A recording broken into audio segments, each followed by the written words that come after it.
Ashley, thanks so much for taking some time to talk with me and actually my students. I'm sure they're going to love hearing from you. But I was hoping maybe you could start by telling me a little bit about what led to your interest in working in higher ed and specifically working with international students. How did you get where you are today? Sure. So higher ed is something that I didn't go into college knowing I was going to do, but I knew that college was really valuable being a first generation student. And so initially I went into the University of Central Florida at the time, wanting to go into the health professions. You know, you get so primed to be a doctor, be an engineer, and realized chemistry was just not my thing. I could not make it work. And I started getting involved on campus. I found the orientation program and really enjoyed it, helping other students figure out what college is as I was trying to figure it out myself, and talk to my supervisor, how did you get into this field? And that's when I first learned of higher ed, and waited patiently for the following 3 years to finally start the program I've always wanted to be in grad school at University of South Carolina. And that's really how I found higher ed. It just through involvement on campus, it was really validating that that was a field that I had a lot of love for because of the opportunities that the university can open for students and families. And so international students specifically really, I think, stems from my background being first generation. I see my parents in that, having been immigrated from Colombia and seeing international students coming to the US on their own. I wanted to, in a way, give back and support those students who are going through, I think, even bigger changes, and understanding what language barriers can be like, and how one person can make such a big difference. So I feel like I get to make a really big difference on every student I get to interact with. As the assistant director for programming at Southern Methodist University for the International Student Scholar Services. That's great. That's good. Um, so what does your role look like on a day-to-day basis at SMU? Oh, so it's really fun because this position actually just started when I started, which was about 2 years and change. I'm in my third academic year. And what I think International Student Scholar Services offices and the field we're noticing is that while we have a big component of immigration compliance and making sure they're doing right by their student visa, we also have to think a lot about their transition, which was just so on par with also what I wanted to do, and having a big background in programming. And so every day I get to come in and look at, what is it that students need. I focus on 4 areas. So the academic transition, cultural transition, social, and then their professional development. There's sometimes subgroups within that, but those are the main four. I also oversee a leadership development program. And so if I'm not working on recruiting and planning for their meetings, I'm working on a program that supports one of those components. So like right now I'm working on the Social Security Office trip, so that in conjunction with the Social Security Office, we are having expedited services to make it a less intimidating process, and taking students there to go apply for the Social Security card number, getting their Texas ID. It makes them feel very official, like I'm, wanted here, I'm welcome here, and I no longer have to carry my passport around everywhere. um, and so every day is that it's promoting, it's calendaring, it's planning, what gaps are there that we haven't filled, and communicating with the students about what's going on. So it's a nutshell of what I do. Yeah, that's great. What would you say are some of the greatest challenges and rewards to your role? I think the challenges specifically within programming for international students is that, and I think you'll find this in other programming roles within higher ed, is how do you quantify and justify that the work you do is making a difference? And that's why those assessment courses in the higher ed programs are so important. How do you use those tools to then take what you're doing, that some people may say, oh, you're just taking them on a trip to, a museum or anything, to say, no, this is helping them feel acclimated to, in our case, the Dallas-Fort Worth area. And so that has been huge in terms of a challenge, but an opportunity. Funding for it can also be tricky for that same reason. And then faculty can be not necessarily a challenge, but I think there's an opportunity to connect how the classroom setting looks really different in different parts of the world. So whereas we might engage in participation as being a key component for grading and assessment of learning, in other countries you may have always been taught to reserve your thoughts, respect the teacher, therefore don't speak up. So how do you find that balance? And also language proficiency. While all students admitted to universities complete the TOEFL or some sort of assessment that says they can perform in the classroom, you're still adjusting to a whole different, thing with, language writing. So helping faculty see that, students have good intentions, but also students, what are faculty needing from you and how do you meet those mutual expectations? So challenges there. Opportunity. Did you also say opportunities? Yeah. Oh, the opportunities, I think, especially in the world we're living in today, where some students may not feel welcome just based off conversations going on in the news or just general feelings and like the political climate. And I mean, things are changing, like, or have the I mean, they are with like who can be here, what restrictions there are. So doing our own part that within that, at least at the university, they feel like through our work and through the International Student Support Services who supports them on their student visa, makes them feel like at the end of the day, at least here you have a second home. And so it's very rewarding to support them in class, but then just as people here. Do you do anything specifically with in terms of helping with the faculty, helping them understand students better or be more welcoming in the classroom? I think we've been in the baby steps of it. There's a lot of ideas, but then it gets a little bit, there's that balance of what is our role and what is HR's role. So how do we best work with HR to share that information, so that we're all in it together? Because depending on the university, actually, different HR campuses will host those sessions. In the meantime, what our office has done is sometimes employing international students has posed some challenges.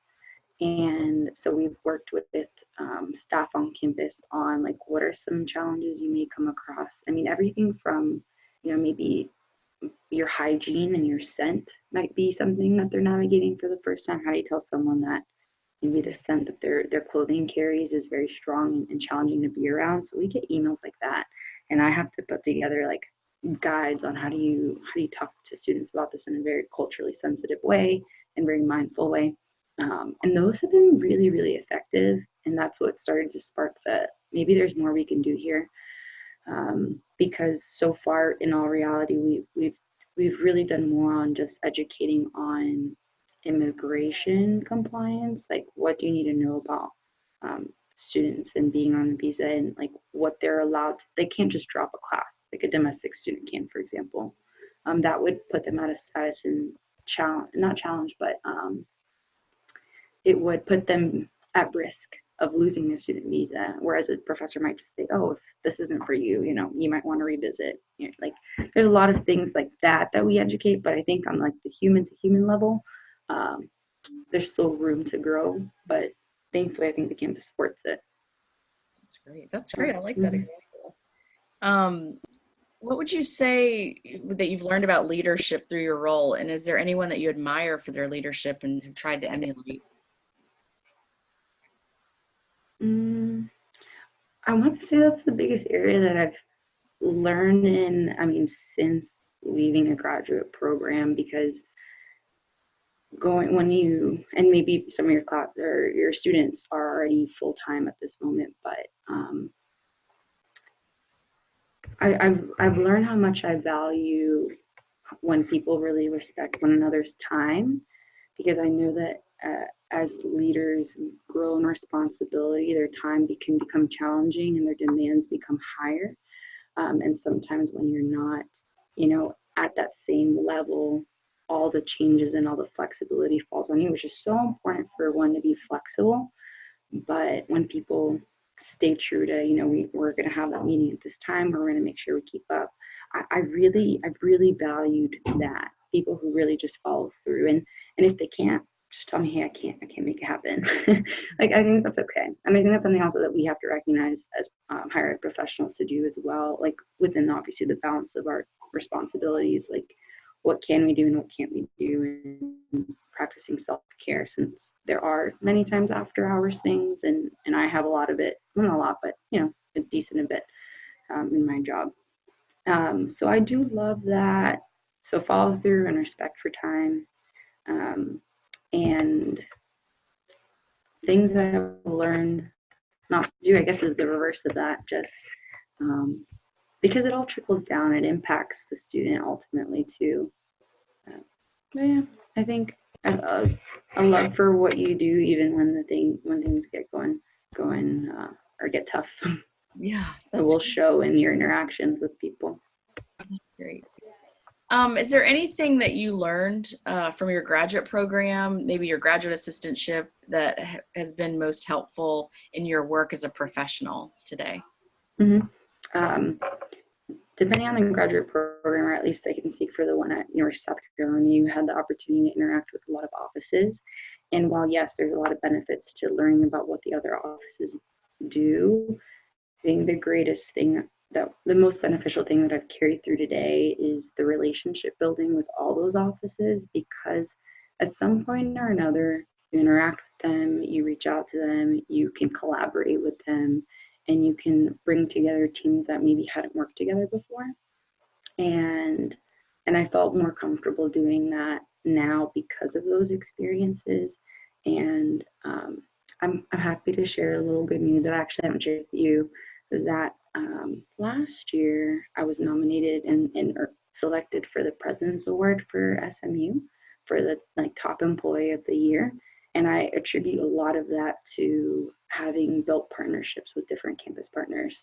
And so never, just the power of you know, just being a good person, and valuing what people do and learning about what they do, not just like a high and by, so that you have an understanding of how the university works altogether. And honestly, those theories do come in handy.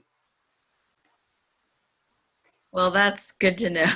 Yeah, yeah, I've actually had to reference them here and there because I I do think mm, I really do think it does make a difference, like having an understanding of that in terms of how you can respond to student needs and their understand where they're at in the process. I've had that come up a lot, especially if you're interacting a lot with students. It really, really, I was pleasantly surprised how much I still reference it. That's neat. You talked a little bit about partnerships. Do you have any like practical strategies on how you have built relationships with other campus offices or other people in student affairs or another area on campus? Like, what have you done to like Mm-hmm. specifically build those relationships? I mean, for starters, of course, there's, you know, being really proactive in introductions. And but the thing that makes the difference, I think, is if you're looking for something to become, mm, take it more from a greeting to an action item, you know, coming to them with an idea. So, for example, there's an office for the multicultural center, and we have a lot of cultures in our office, but they're different in that they're not visa holders. They're going to be, you know, your Hispanic, African American, Asian, like all the different cultures that are usually either um, students. They could be first generation, but it's mostly just their background, like they're American citizens, but their parents' culture, or therefore their culture. Anyways, we had not worked with them before, and we'd always, my first year, it was like, yeah, at some point we should chat, we should this, but eventually I kind of came down with, you know, what are some proposals I can bring up to her. And so I set up a meeting and I said, we do this new student welcome. And one of the goals that we have is partnering with, or creating opportunities so international students can interact more with, you know, non-international students. And sometimes in our case, especially being at the type of institution that we're at, which is a private institution, the students from the multicultural office already were familiar with knowing people of other cultures. They were more open to meeting with international students and becoming friends. And so anyways, I came to her, and after always seeing her, hey, how are you? How's it going? And said, hey, I've got this idea. We do this welcome event every year. Would love to see if it's something you're interested in partnering with, talk to her about the finances, the structure, and what that would look like, and what she thought of it too. What does collaborating look like for you? So it's a mutually beneficial experience.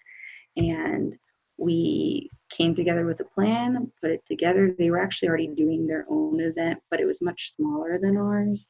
And so they saw it as a great opportunity too, to increase just the turnout and students interacting. And I'm happy to say that this year we had our highest turnout ever. We had 274 students come, which for our campus is a really great turnout. And that was a result of partnering, and she helped enhance the program by having some of the student orgs come out and table. We were really happy with how it went. She's already scheduling to meet for planning next year.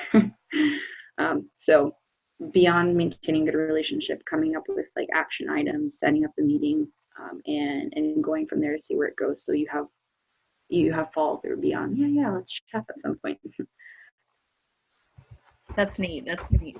I guess my last question, Ashley, is if you could work or have an opportunity to learn about another area of student affairs, what would it be and why?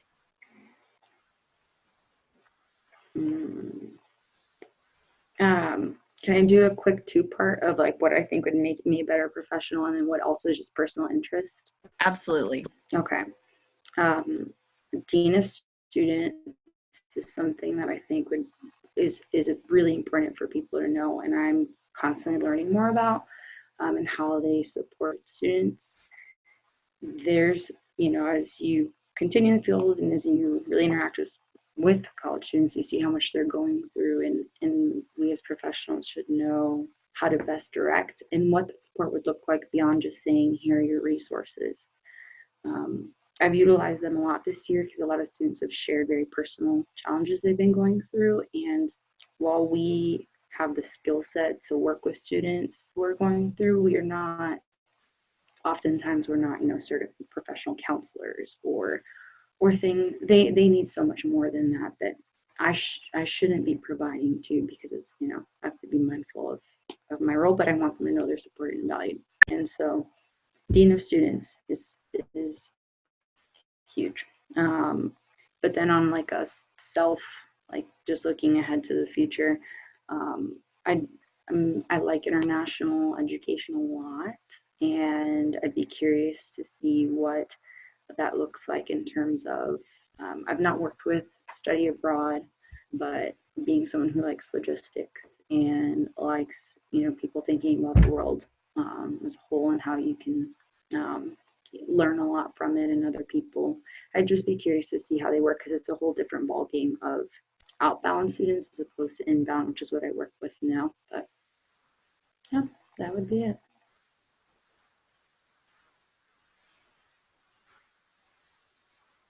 I just muted myself and then I came back. Thank you so much. That was really great. I appreciate your time so much. Oh yeah, thanks for having me, and I wish your students all the best, and I'm here if I can ever be a resource. Thank you.